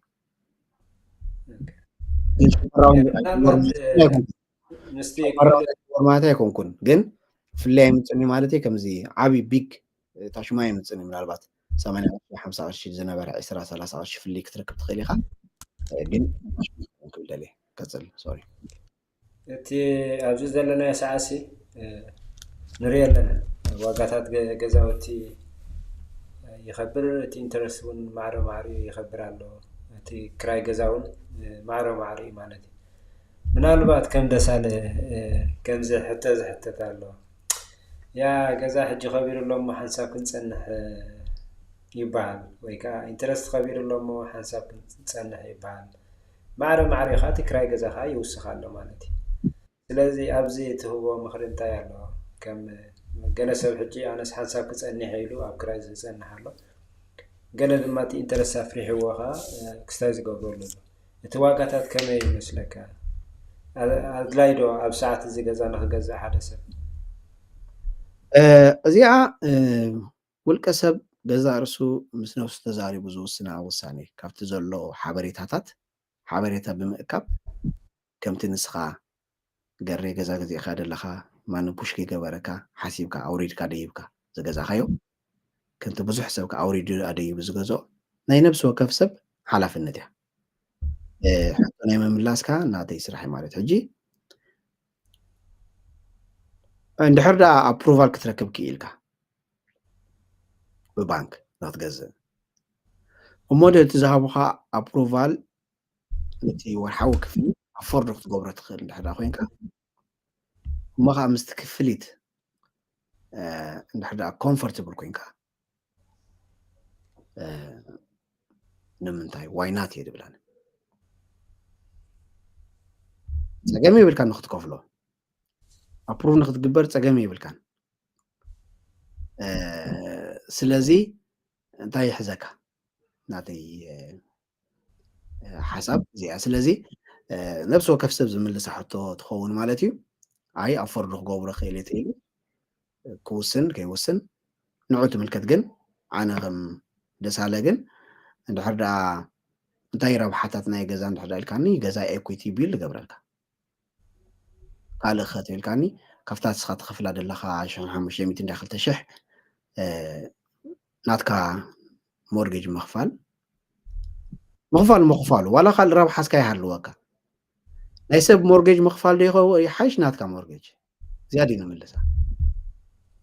ካልእ ትርፎ ካልእ ሞ ንግደፎ ናይ እንዳማትካ ሞርጌጅ ምኽፋል ዶ ሓይሽ ናትካ ሕጂ ብዙሕ ግዜ ደሰምዓ ዘረባ ኣና ፍሉጦ ስለ ዝኾነ ክንእርማ ወይ ከዓ ሓሳብ ክንካፈል ማለት እዩ ኖ ምክራይ ይሓሽ ናይ ኤሲ ኣይትብል ናይ ፕላሚንግ ኣይትብል ናይ ገለ ይትብል ተተባላሽካ ትፅውዖም ትብል ዘረባ ኣላ ሕጂ ክንፈልጦ ዘለና ሓደ ካሬካ ከሎ ነቶም ኢንቨስተርስ ቁፅሪ ሰርሓሎም እዩ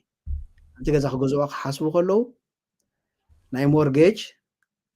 ናይ ሜንተናንስ ናይ ኢንሹራንስ ኣብ ልዕሊኡ ካሽ ፍሎ ዝበሃል ነገር ኣብ ግምት እትዮም ዝገዝዎ ከካሪዎ ተኮይኖ እውን ከም ዝረብሕሉ ቅድም ፈሊጦም እዮም ዝኣትውዎ ስለዚ እቲ ተኻሪኻ ዘለካ ናይ ሜንተናንስ የኽፍለካ እዩ ናይ ሜንተናንስ ክኽፍለኩም ከሎ ከዓ ፕሮፌሽናል ሜንተናንስ ንፈልጦ ኢና ምሽ ካባናስ ክንደይና ኣብ ዲለር ከይድና መኪና ንዕሪ እንኸይኒ ኣብ ዲለር 1,000 ድበሉና ሓበሻ ዝሰርሓልና ብ100 ቅርሺ ይሰርሓ ንሳቶም ከዓ እቲ ናምበር ክሰርሖ ከሎ ናይ ሜንተናንስ ናይ ኤሲ ይኹን ናይ ዋተር ይኹን ናይ ኩሉ ኣብ ዓብ ካምፓኒ ዲለር ካምፓኒ ዓብ ካምፓኒ ተመርኮሰ ገንዘብ እዮም ንዓኻ ዘኽፍሉኻ ንስኻ እታ ገዛ ተገዚእኻ ብሽሕ ትስራሕ ብ100 ቅርሺ ብ200 ምስ ሓውካ ኮንካ ኢኻ ክስርሓ ማለት እዩ ገሊኡ በዓልካ ብኢድካ ክትኣትዎ ኢኻ ወላ ሓጓጥ ጎባጥ ይኹን ግን እቲ ረብሓታት ብዙሕ እዩ ክብለኩም ደልየ ስለዚ እቲ ኤክስኪዝ ነምፆ ምናልባት ኣናፍልጦ ክኸውን ስለ ዝኽእል ኢለ እዚኣ ዘምፃኩም ዘለኹም ዝኾነ ዘካርየኩም ሰብ ኩሉ ኣብ ግምት እትዩ እቲ ወፃኢታት ኣብ ግምት እትዩ እንታይ ዝገብር ማለት እዩ ዘካርየኩም ስለዚ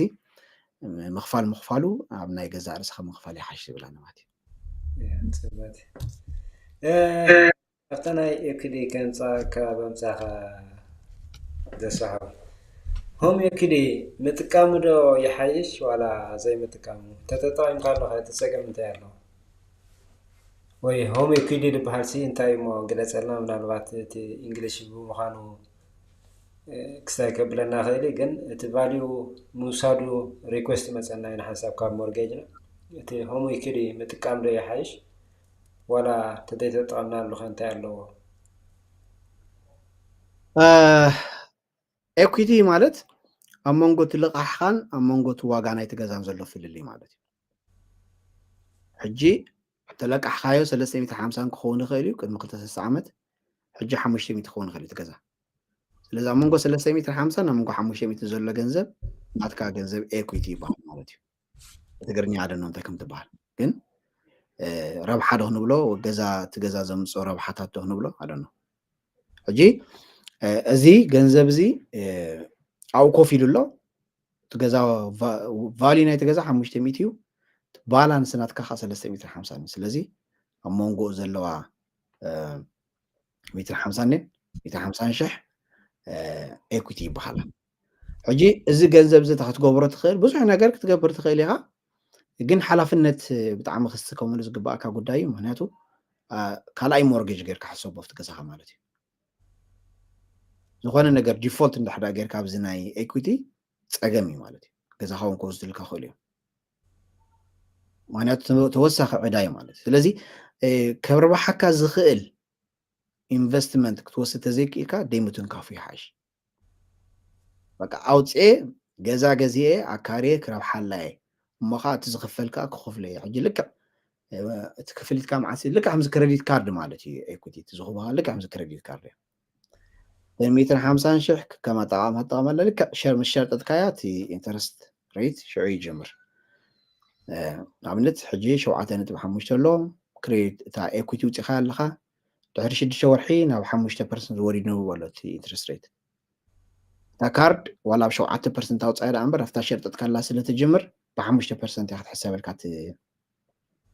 ኢንተረስት ሬት ናይታ ኤኩቲ ስለዚ ምስ ሸርጠትካያ ወለድ ክትከፍል ኢካ ናይታ ሸርጠትካያ ክትመልስን ማለት እዩ ሕጂ ሓደ ግዜ ናይ ብሓቂ ጥንቁቃት እንድሕዳ ኮይኖም ኣነ እንታይ የብለ ንኣብነት 22,000 ሶሪ 22% 20% ክሬዲት ካርድ ኢንተረስት ዘለዎ ድሕዳ ዕዳ ኣለና ናይ 50,000 ይኹን ናይ 70,000 ይኹን ዝኾነ ዕዳ ክህልወና ይኽእል እዩ ሕጂ እቲ ናቱ ኢንተረስት 20% 15% ገለ ተኮይኑ ድሕዳ ብጥንቁቅ ኮይንካ ብጣዕሚ ጥንቁቅ ተኮይንካ ዲስፕሊን ዘለዎ ሰብ ተኮይንካ ኤኩቲ ተውፅእ እሞ 5% ኢንተረስት ትኸፍል ሕጂ ተን 50,000 ከፊልካ yana ኣለካ ምክንያቱ ናይ 50,000 20% ንዓኻ ክጎዳእካ እዩ 5% ግን ፅቡቅ ስለዚ 15% እንታይ ትገብር ኣለካ ማለት እዩ ሪሊፍ ትገብር ኣለካ ማለት እዩ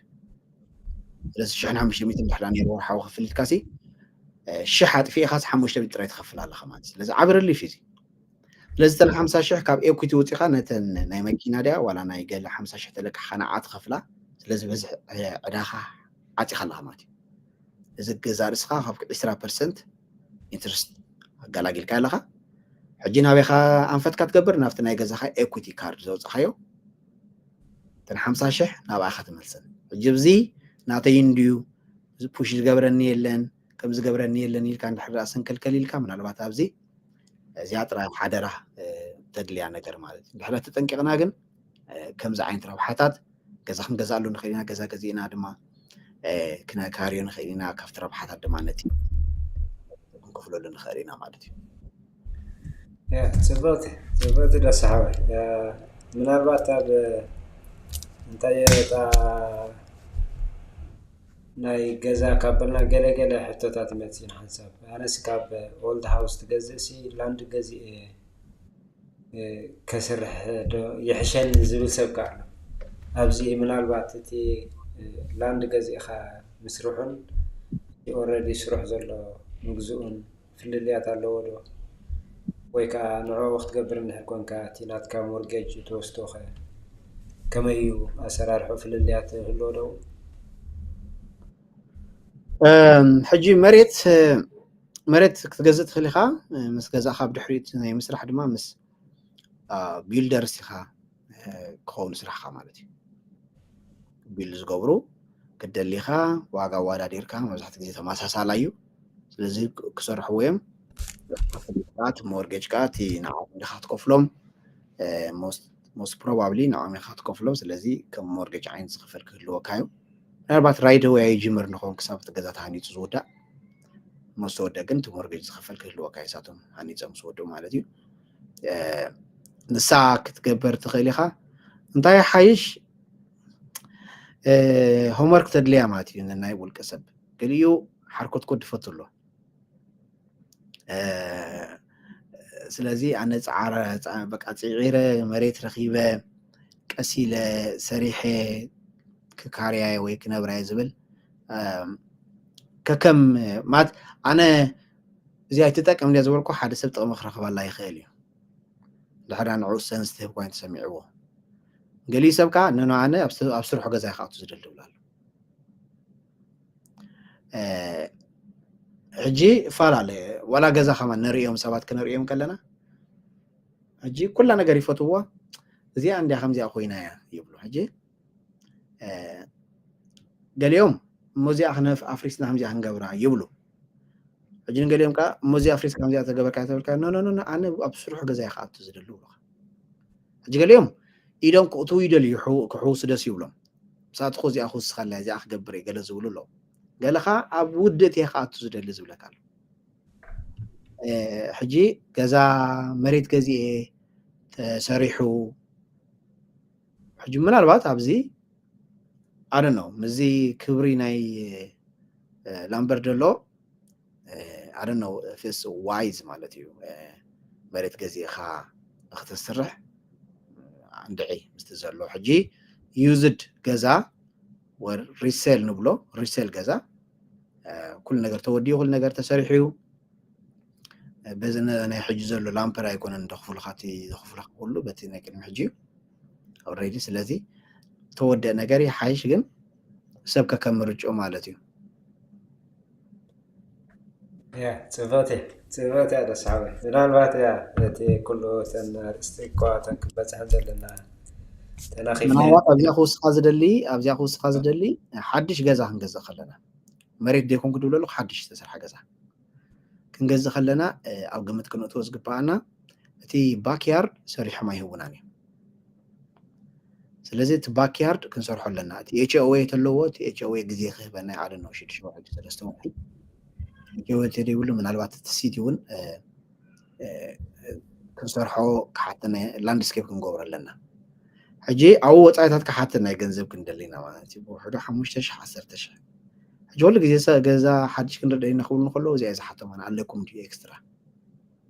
إكسترا حتحطوكم يا جوباهم ماشي ولا خو جوباهم هون ولا تلاقيهم جن إكسترا لوا معناته ناتي يسرح نسيو أو ويرك جبرو مالنا خنكو حمالنا تزول لنا غير مالي لذا حدش جزا خلنا أزياء أو قمت كنا توالنا ككم بوتوخا قالي 20 شخون خديتي لاندسكيب مسرح سلازي سرح جزا تخوينو كل نجار تودأ سلازي خونه أتليست نمجمار نابرا أيتسجمنا خمالتيو يبل مالتيو يا تباتي ده صعب I think كلنا تنكيفنا يعني من الوقت تعالي الكاكتو ويكتو السخول تدل نجارات النهراني أو إن كنا بلا نمو I know كله بزح كنا السخول خلنا خيل وكله أنت بحال هذا خلاي معلتو إنكتو السخولنا يا إتي قبل دولنا نكوسة خلوه تبلون النهراني وستاكن السخول النهراني ولا حنتي لن من البات زي جزا خلنا موقت جزا HOA نحد علوه تورقاقتي مرأي زرلي نجار مخانو كحبري فاتو مهنياتو حقتها علوه بزو تعزبل بارك عقبابرا كندي ماكينة بارك تقبر أبي بارك تقبر أنت عين ماكينة أنت عينة إنسسا دمسي قرابة بتي بزوح نجار حقتها علوه حجي إذا أبقى زأتوه نجار وصاني مثلا كنوسن كل جزء HOA نحد علوه لتن ورقات خنان ببنا حق الوقت نايتا حقنا أبا HOA يمتعنا ورقات ريسيل باكيج سامس متت كنن ببا لنا حقا زغيرنا لينا انت قال غيرنا كنن ببا علنا مالتي حجي زاسوا انا حجي من الوقت انا حقزكم ولا بزخون استيت زبل ابزيتاتون تسبك حقزو سلازدلي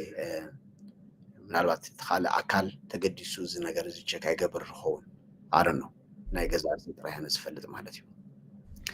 ግን ኣብ ከምዛ ዓይነት ተጋጊ ጽባሕ ንጎሰብ ኦይ ከምዚ ለምሰብ ከገዘ ጀሚረስ ከም ዝተጋጊ ኢሉን መጽዩ ግን ከባድ ያና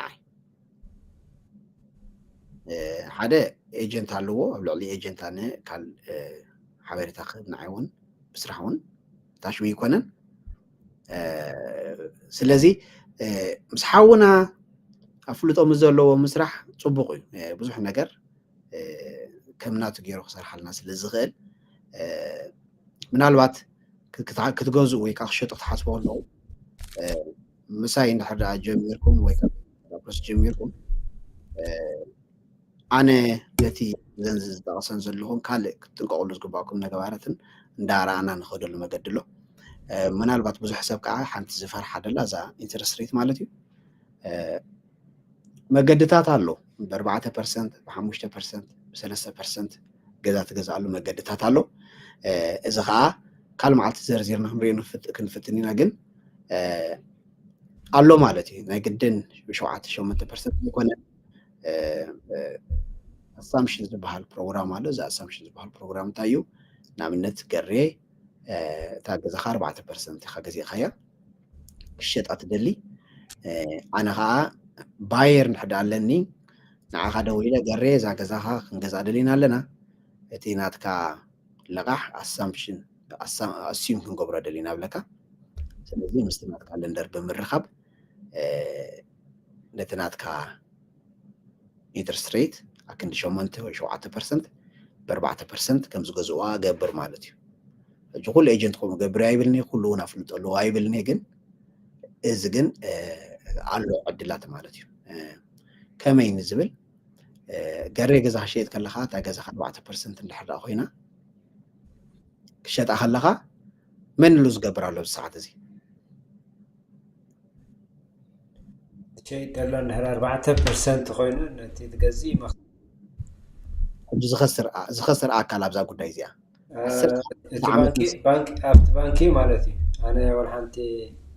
تخسر يلا نشأت أسرع زلوا خطي إنترست أوردي وخومي زلوا مالتي ስለዚ እቲ ዝኸስር ኣካል እቲ ባንክ እዩ ምክንያቱ ካባኻ ዝረኽቦ ዝነበረ 4% መክሰብ ደው ኢሉ ኣሎ ማለት እዩ እታ ገዛ ሸጥካ ኣለኻ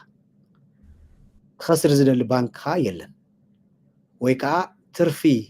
ዝነበሮ ደው ክብል ዝደሊ ባንክ የለን ስለዚ ኣነ ኣፕሮች ገይረ ናይ ገሬ ወይዳ ክቕፅሎ ንድሕር ኢለዮም እልል እንዳበሉ እዮም ዝቕበሉ እምበር ኣይኣዊንን እዮም 4% ትርፊ ኢንተረስት ክትተርፎም ዶ ትሕሾም ወላ 4% ክትቅፅል ንድሕር ኢልና ክትቅፅል ሕጂ እዚ ታነ ኣብ ካስተመር ዝጥቀመሉ ሲስተም እዩ ማለት ስለዚ ኩላትኩም 7% ኢልኩም ኣይትፍርሑ ናይቲ ሸይጥ ደሎ ሰብ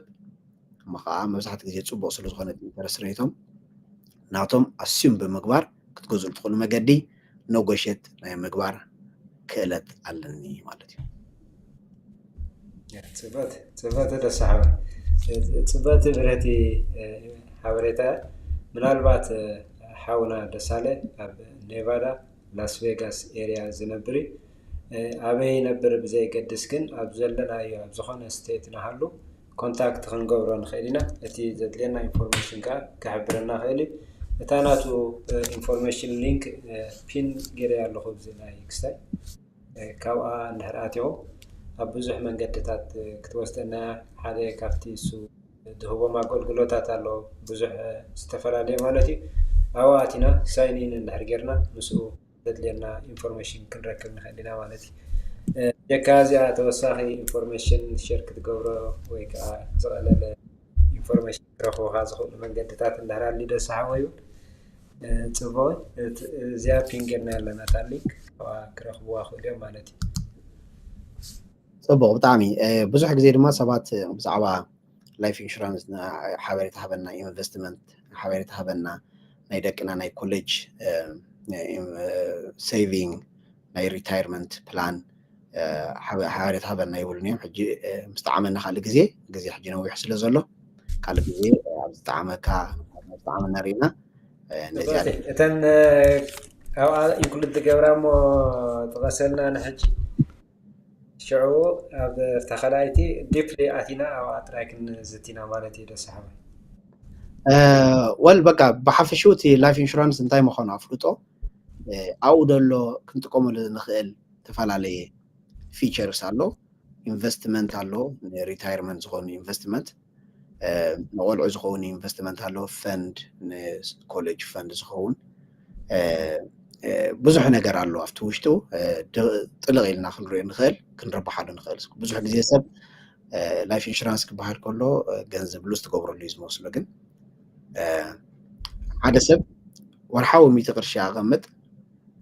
15 ዓመት ድሕሪ 15 ዓመት ከዓ ምስ መኽሰብን መሊሰ ክህበካ ተይልካሲ እንታይ ትብሎ ፅቡቕት እያ ሕጂ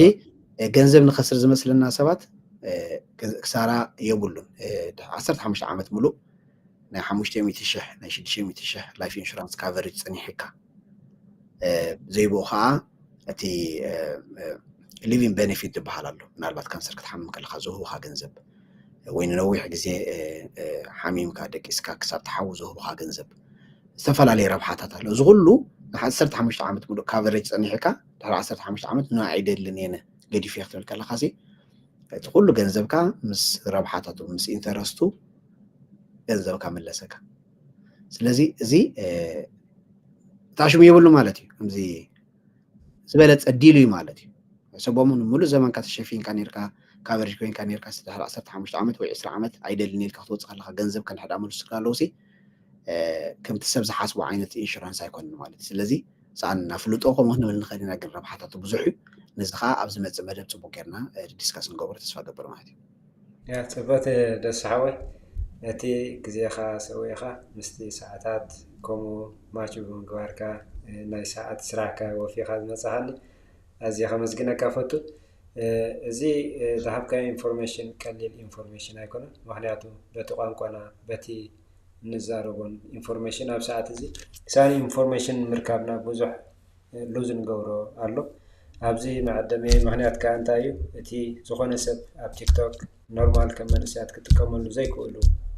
ፋሚሊ ስለ ዘለዎ ኣብ ገዛ ኮይኖም ክርእይዎ ዝኽእሉ ንዖም ካብ ዓብዪ እቲ ኢንፎርሜሽን ንክባፅሕ ኣብ ዝኾነ ሰዓት እውን ሪዋይን እንዳገበሩ ክርእይዎ ስለ ዝኽእሉ በዚ ኣጋጣሚ ድማ በቲ ዝሃብካና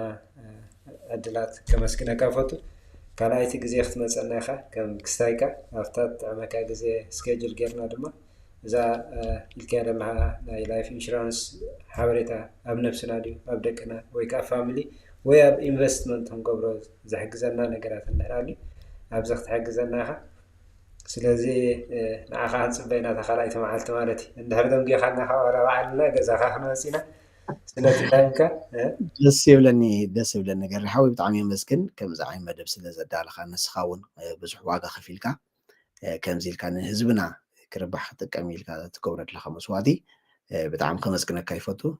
ስለዚ ብጣዕሚ የቀኒየለይ ካልእ ግዜ ከዓ ብካልእ ግዜ ክሳብ ንራኸብ ንኩልኩም ኣብዚ ዘለኹም ሰላምን ጥዕናን ይምነየልኩም ቴንኪዩ ደስ ሓወይ ኣዝየ ደመስግነካ ገመለ ቴንኪዩ ገርሓዊ ሮማዓት ቴንኪዩ